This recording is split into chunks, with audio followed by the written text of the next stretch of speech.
I'll start it off. Kind of same question I asked Carson a second ago when Coach talks about the decision-making aspect being the most important part, kind of where you think you are, excuse me, from that standpoint right now. When it comes to decision making, it's just all about being consistent and like just not going like this right here. And at the quarterback position, you got to have somebody like that's this right here, whether that's the physical aspect or the mental aspect.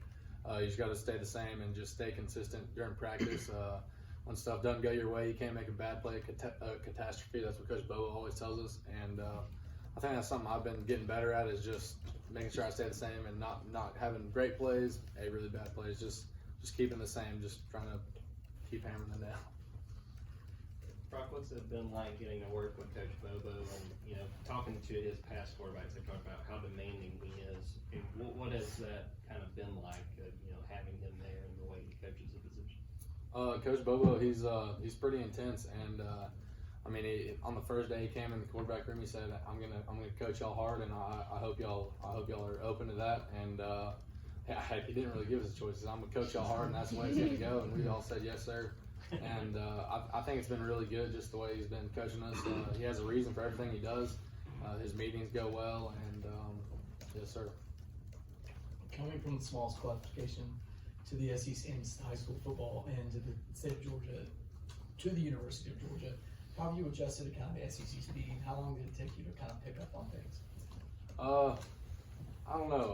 I feel like whenever you think about like stuff like that, I feel like it's kind of relative. Just maybe you're at a smaller school like single A, maybe your O linemen aren't as good, like, and you're having to do this, and this, and just I feel like whenever you get to SEC, the D linemen are a lot better, your O linemen's a lot better, and stuff like that, and guys are faster. That was the main thing for me, is just it's tighter windows, and throwing the ball, tighter windows. You got to be more. Timing's more important. Your dude's not gonna be able to sit there open for 3 seconds before you give him the ball, because he's gonna be covered. But just the game flow and the game speed has been probably the biggest transition, and it helps being able to go against one of the best defenses in the country every day of practice. Brock, how do you feel like your mindset has changed, if at all, just as a player and competitor this spring, now that you have a chance to come in and really compete for the starting job?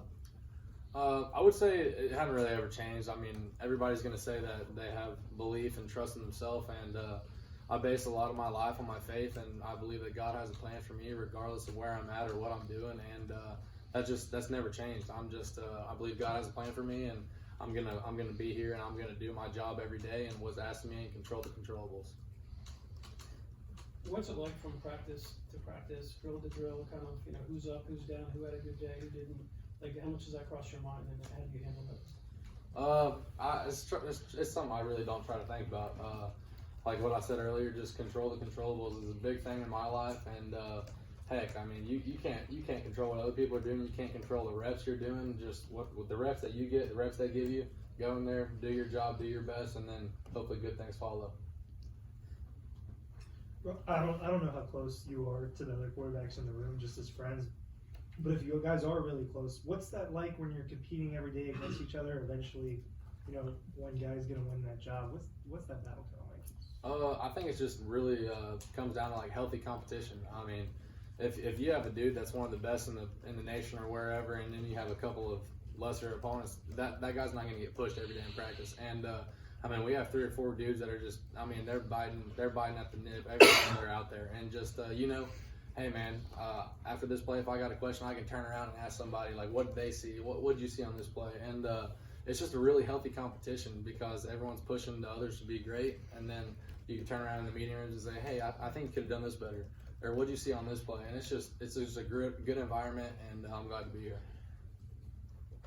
Brock, Kirby said you put on 12 or 15 pounds. Can you tell us how you did that? And then also, how would you describe yourself as a runner outside the pocket?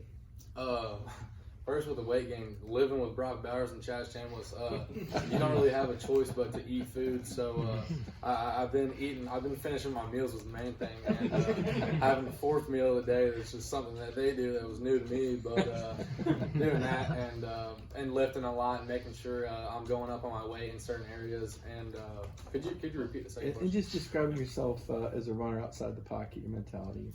I think, like I said in high school, just I don't like to see myself as a dual threat guy. Like, I'm gonna run past these dudes, all this. I feel like just a pocket passer that can extend the play if need be, and hopefully I'm accurate on the run and make good decisions. Well, I ask you about, of course, your dad's a longtime coach. Whenever you're the son of a coach, how was that? How has he helped you, I guess, in all those years, and especially right now in the as you compete for starting job? What's kind of some of the best advice he's given you throughout all this?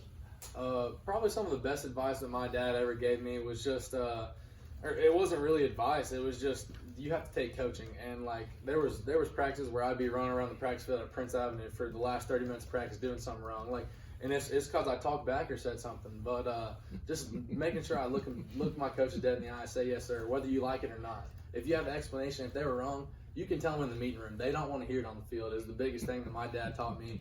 And it's helped me because knock on wood, I hadn't had anything happen like that because I've been able to take coaching and just say yes, sir, on the field, and maybe go back in the meetings and ask about it. What's it been like just being in the middle of this competition with Carson? I mean, when we talked to Kirby and talked to y'all's teammates, they talk really highly about all you guys, how competitive it is. What's it like being in the middle of this competition with someone like Carson? It's just what you come here to do. I mean, you come to UGA for competition, and I knew that coming in. Coach Smart, he's going to put the best guy out there. He's going to give the best guy that gives Georgia the best chance to win. He's going to be out there, and it's just being in this competition. It's a blessing, and I feel like I'm going to be a better player for it, regardless of the outcome.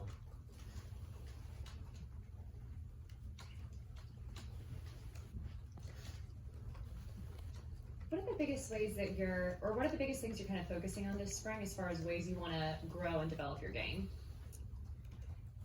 So just with ways I'm trying to like grow and develop my game would just be like defensive recognition.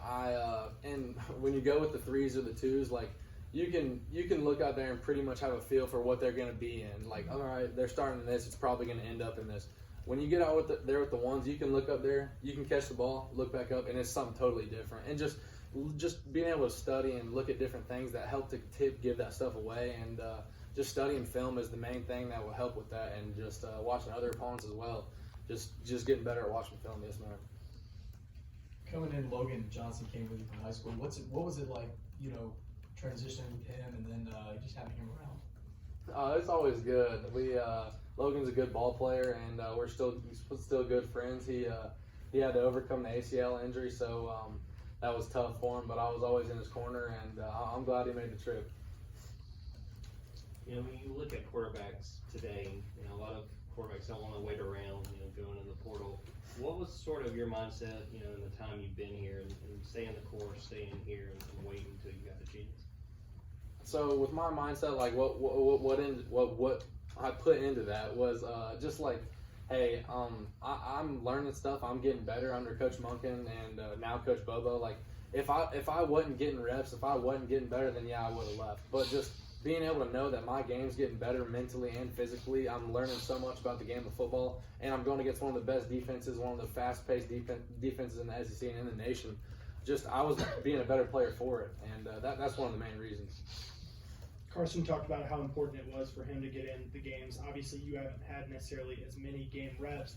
How have you tried to overcome that? And along those same lines, how have you tried to be a leader without necessarily being the oldest in the room? Yeah, just taking with not being able to get in the games and stuff like that as much. Just with your practice reps, you got to treat everything like it is a game. And whenever we go to Sanford and have the scrimmages in the stadium, those are game reps. I mean, you might not be getting teed off on, but that's probably the only difference.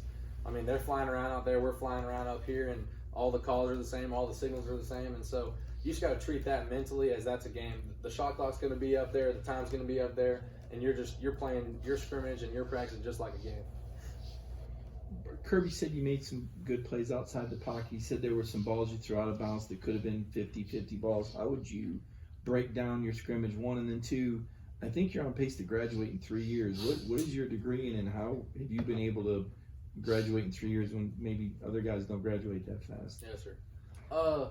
Just going over my scrimmage, there's going to be good things you like, bad things you like, and just there's a notepad of things that was bad, and there's a couple things that's good, and that's whenever you're grading yourself, you got to be tough on yourself, and that's just something that I was working on. I watched some film this morning with the Coach Gummy, and just being able to just put that on the practice field, like stuff that you might not have done well on Saturday, making sure that you do well, on practice and carry that forward. And with the graduation, I graduated with some credits out of high school, so that kind of put me ahead a little bit. And I've stayed on my school, just trying to do my job. And yes, sir, I'll graduate this fall. What's your major? Communication studies. Got time for 2 more questions with Brock. Brock, how young were you when you came to your first Georgia game? And just from the standpoint of, man, I'm here competing for the starting quarterback job. Is that kind of a pinch me type deal for you? So kind of a plot twist. I grew up an Auburn fan because my mom went to Auburn and stuff. But I think when I was getting recruited, that was my first time being to a Georgia game, and just being in the SEC atmosphere is awesome. I mean, the stadium's going to be rocking regardless of where you're at. Just that pinch me moment. Just the first time we went out there to stretch, I think it was the first home game. I teared up. I was like, man, I hadn't made it, but I'm one step closer, and it was surreal. By the time spring is over, what do you hope to have shown the coaches, your teammates, just in what you've done over the entire spring? Just at the end of spring, I'd like the coaches and my teammates to see, like, hey, this guy's the guy who's going to go to war for us. He's going to go to battle for us, and hopefully the coaches will see that, or hopefully the coaches can think that this is one of the guys that we can trust, and that trust will be built, and that this is a guy that's going to be consistent. What have you seen out of the 2 transfers, wide receiver transfers?